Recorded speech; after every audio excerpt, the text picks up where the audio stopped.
अस्सलाम वालेकुम। आप लोगों का अपना सजाद खेड़ा ज़राई मशवरे के साथ हाज़िर है। दोस्तों, आज हम जिंक की अहमियत के बारे में बताएंगे कि धान की फसल में जिंक की क्या अहमियत है, धान की फसल में जिंक डालने का क्या फ़ायदा है। चंद सवाल जो आप लोगों के जहन में उठ रहे होंगे कि मैं उन सवालों को दोहरा देता हूँ। यकीनन यही सवाल होंगे जो आप लोगों के जहन में होंगे।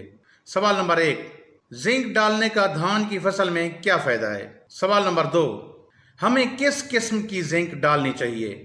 मार्केट में बहुत सारी किस्म की जिंक अवेलेबल है। 10% लिक्विड जिंक अवेलेबल है, दानेदार 10% है, उसके बाद 21% है, 27% है, 33% है जिंक। हमने कौन सी डालनी है, ये भी सवाल आप लोगों के यकीनन जहन में होगा। जो सबसे अहम पॉइंट है कि हमें जिंक किस वक्त डालनी चाहिए, जिंक डालने का टाइम धान की फसल में कौन सा है। ये 3 सवाल जो आप लोगों के यकीनन जहन में होंगे। अब आप लोगों के इन 3 सवालों का जवाब एक एक करके देते हैं। सबसे पहला जो सवाल था कि जिंक की क्या अहमियत है, जिंक का क्या फ़ायदा है धान की फसल में।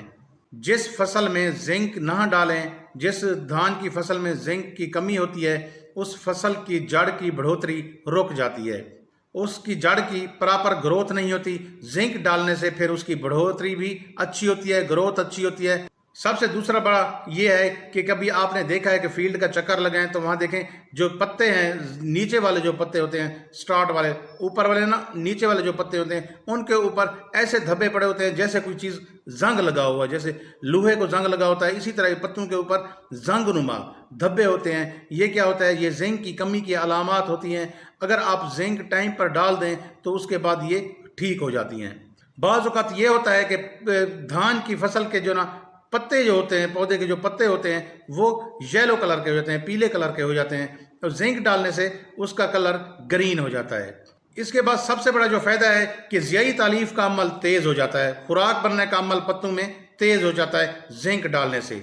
इसके अलावा पत्तों की बढ़ोतरी ज़्यादा हो जाती है, पत्ते चौड़े हो जाते हैं। अगर जिंक की कमी हो, अगर जिंक ना डालें इसको टाइम के ऊपर, तो फिर क्या होता है कि पत्ते छोटे रह जाते हैं, छोटे भी रह जाते हैं और नरम भी नहीं होते, यानी अकड़े हुए पत्ते हो जाते हैं। अगर आप जिंक डाल दें तो पत्ता बिल्कुल नरम और मुलायम, चौड़े साइज का और ग्रीन कलर का हो जाएगा। अब आते हैं जिंक हमें किस वक्त डालनी चाहिए। आप लोगों के दूसरे सवाल का जवाब देते हैं कि जिंक हमें किस वक्त डालनी चाहिए।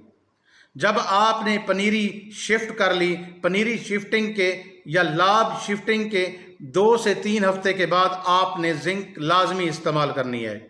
यानी कहने का मतलब यह है कि आपने कम से कम 12 से 14-15 दिनों के अंदर अंदर आपने जिंक का इस्तेमाल करना है। कोई खाद आप इस्तेमाल कर रहे हैं तो उसके साथ मिक्स करके आपने उसको छटा लगा देना है।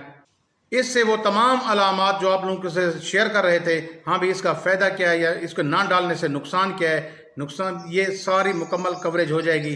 कैसे होगी कि जड़ की बढ़ोतरी भी अच्छी होगी, ज़ियाई तारीफ का अमल भी अच्छा होगा, पत्ते में ग्रीनरी भी आएगी, और उसके बाद जो जंग आलूद पत्ते होते हैं वो जंग आलूद पत्ते भी नहीं होंगे अगर आप टाइम पे डालेंगे। अब आते हैं आप लोगों के तीसरे सवाल की तरफ कि हमें किस किस्म की जिंक डालनी चाहिए। जैसा कि मेरे काश्तकार भाइयों आप लोगों को पहले बताया है कि मार्केट में बहुत सारी किस्म की जिंक अवेलेबल होती है। 10% लिक्विड है, 10% दानेदार है, उसके बाद जो है ना 21% दानेदार जिंक होती है, 27% होती है, 33% दानेदार जिंक होती है। इनमें से हमने कौन सी इस्तेमाल करनी है धान की फसल में, चावल की फसल में।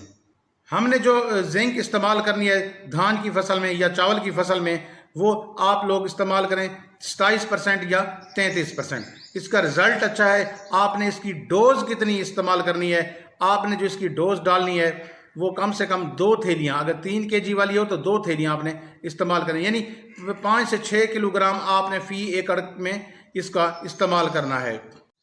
उम्मीद है काश्तकार भाइयों आप लोगों को समझ आ गई होगी, आप इस पर अमल करेंगे और इंशाल्लाह अपनी पैदावार बढ़ाएंगे। मुझे दीजिए इजाज़त, अल्लाह हाफिज़।